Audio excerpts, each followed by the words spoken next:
Olá pessoal, tudo bem? Estamos aqui mais uma semaninha, né?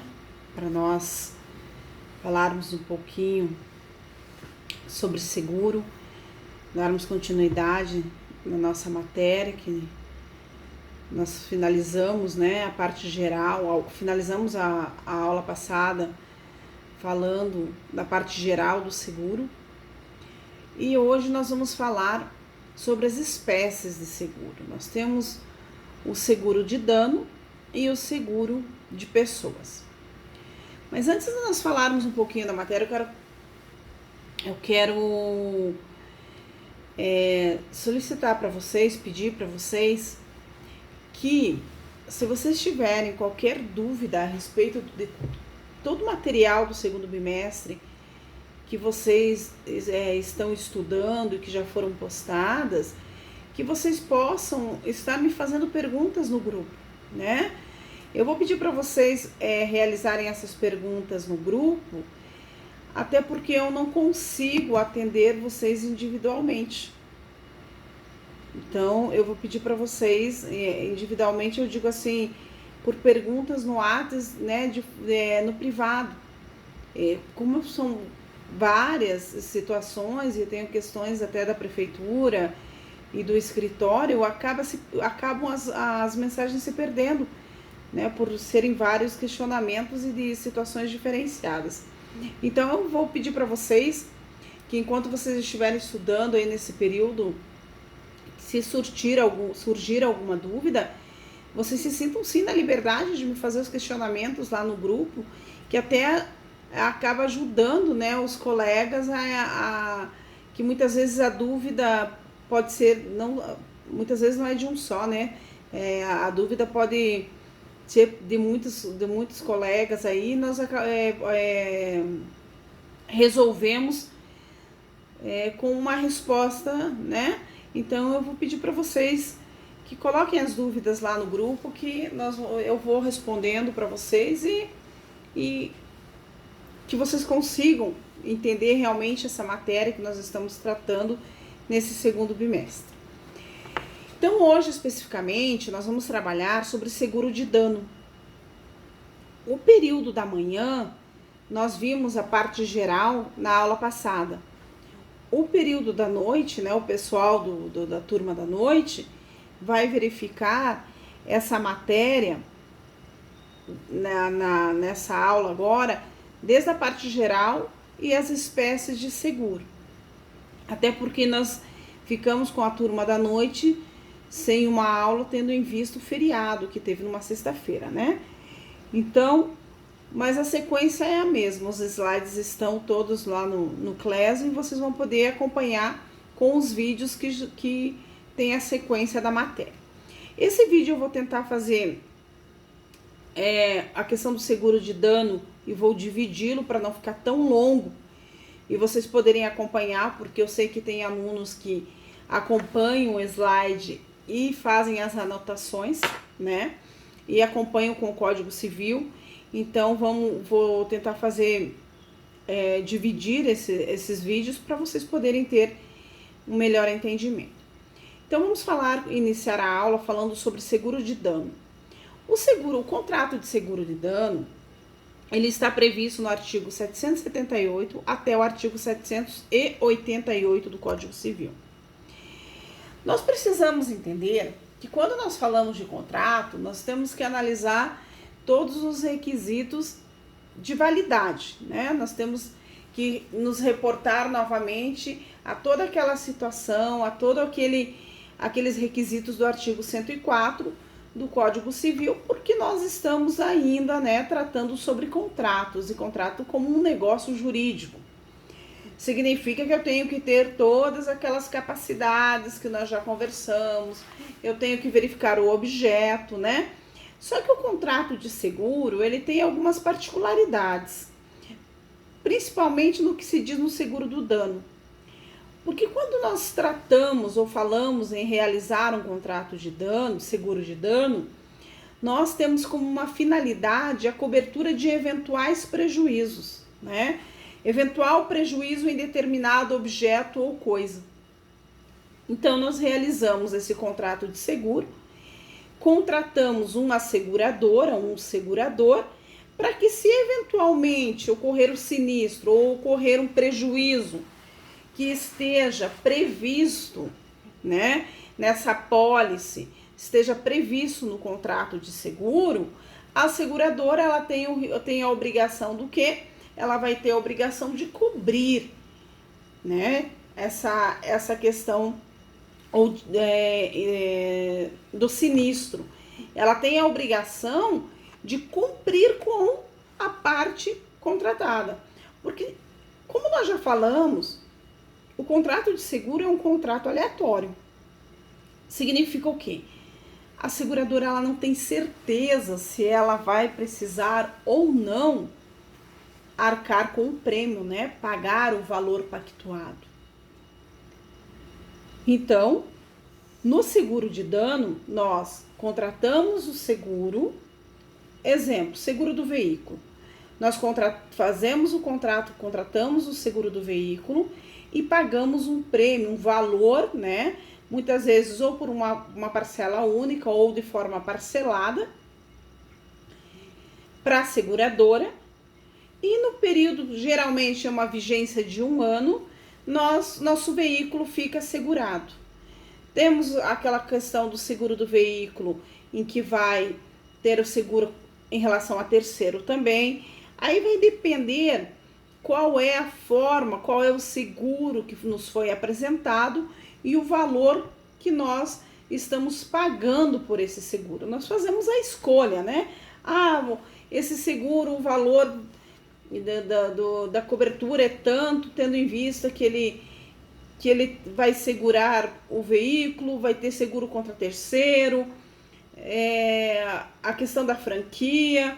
Então, nós precisamos entender que quando nós fazemos um seguro do dano, nos é apresentado algumas possibilidades, né?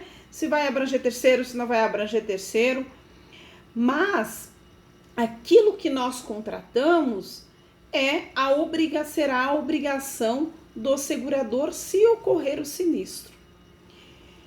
Uma particularidade que o contrato de seguro de dano possui é que ele não se destina à obtenção de lucro para o segurado.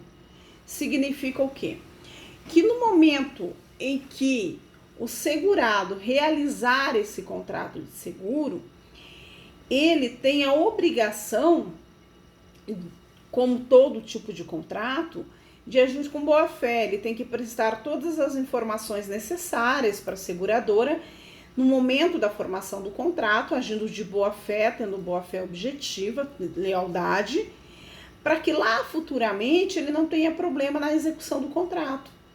Se futuramente ocorrer alguma coisa, aquele sinistro que está previsto ali no contrato de seguro ocorrer e ele de repente negou alguma informação, ele pode não receber esse valor segurado, tá?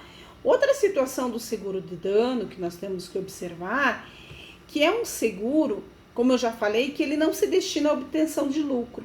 Significa o quê? Que o risco do seguro, ele vai compreender o valor efetivo do objeto, o valor efetivo do que se perdeu daquele objeto. A seguradora, ela vai ter que arcar com o valor, se ocorrer o sinistro, do prejuízo que o segurado tiver em relação àquele objeto. Tanto que é feito uma perícia para verificar a questão do prejuízo, né? Não vai ter nada de questão indenizatória. Por quê? Porque ela não tem como finalidade a obtenção de um lucro, né? Em relação eu vou pagar esse seguro porque se acontecer alguma coisa com a minha casa ou com o meu veículo, eu vou ter uma indenização de um valor X que chega a ser um pouquinho mais alto do que o valor da minha casa. Não. O seguro, ele vai cobrir o valor dos prejuízos decorrentes do sinistro. Por quê? Porque o seguro de dano, ele não tem objetivo indenizatório, ele não tem objetivo de lucro. E quando nós falamos de risco no seguro do dano, vocês vão ver lá no slide, que até eu estou visualizando o slide aqui, para acompanhar os tópicos, nós precisamos entender que nesse seguro, ele vai ser visualizado, né? Até mesmo os estragos que resultem das práticas de ato do segurado para evitar que o sinistro aconteça, ou para minorar o dano, né? Ou até mesmo para tentar salvar a coisa. Vamos entender que eu tenho um seguro de uma casa ou de um apartamento. E eu, chegando em casa, me deparo com uma fumaça, percebo que está começando a incendiar meu lar, minha casa.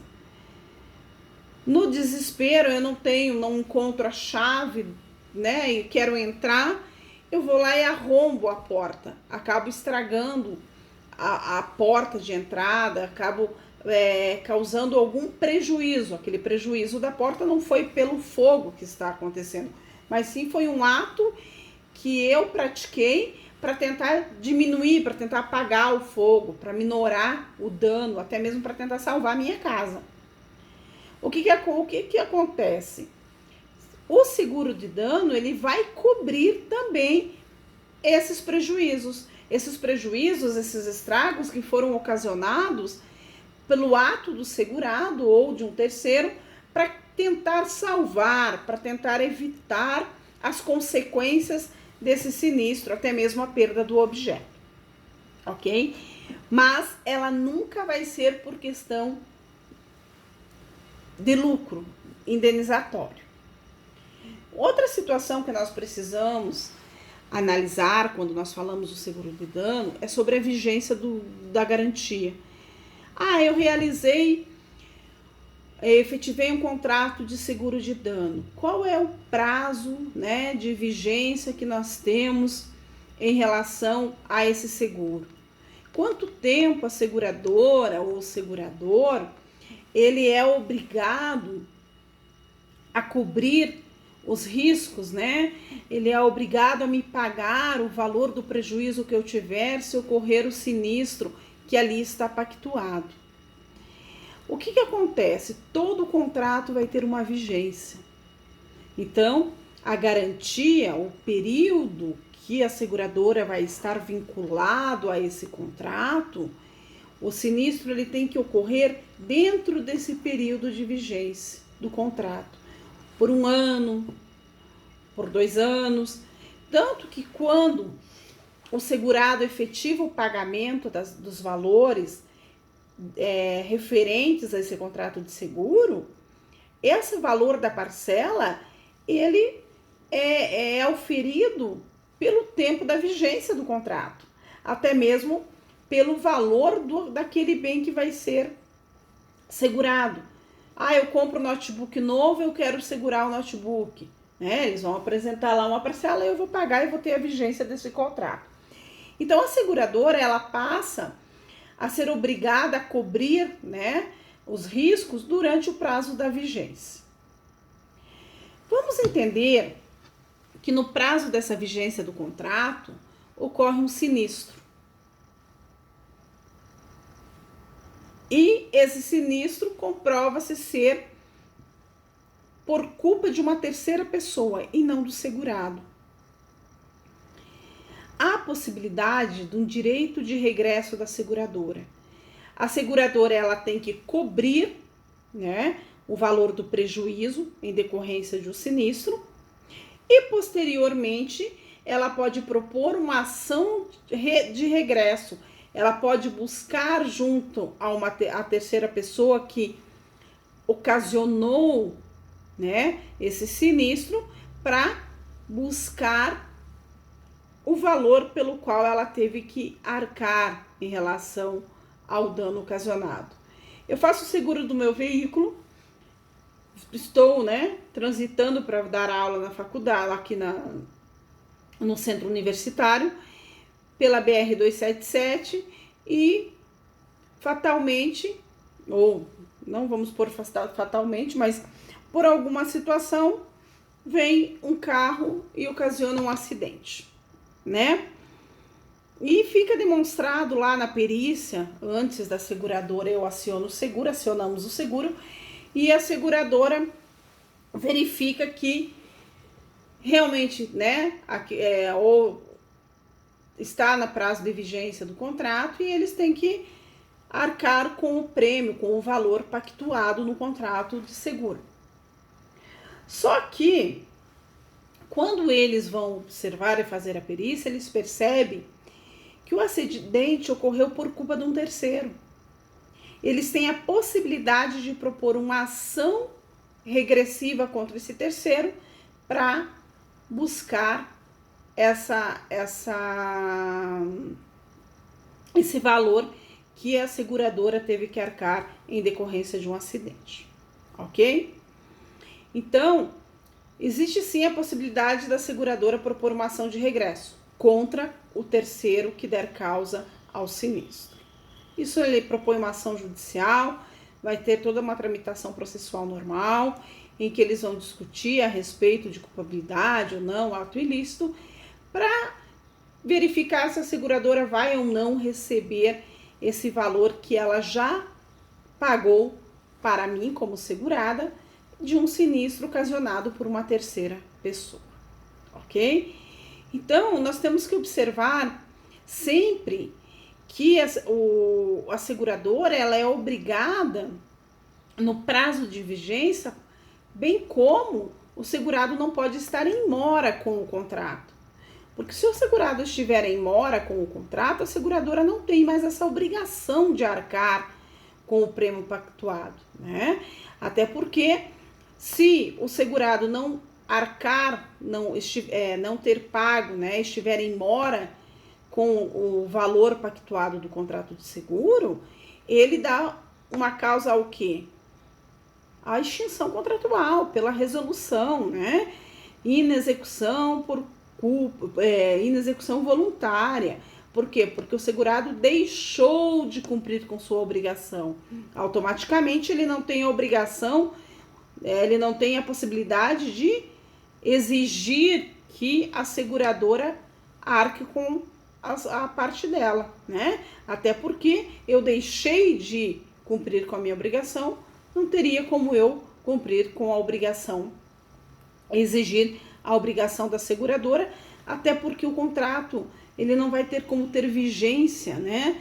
Porque eu não paguei pelo seguro, eu não paguei pelo prêmio que eu, porventura, teria direito no caso de sinistro. Então, vocês têm que observar muito, quando nós falarmos de seguro de dano, se o segurado, ele arcou com a sua obrigação de pagar os valores, né? Muitas vezes o valor é instantâneo, pago em uma cota única, pronto, eu estou segurada na vigência do contrato. Mas existe a possibilidade do segurado ter que arcar com o valor de forma diferida ou de forma continuada. Aí nós precisamos ver se está em mora ou não para verificar a obrigação da seguradora em relação a um eventual sinistro, ok?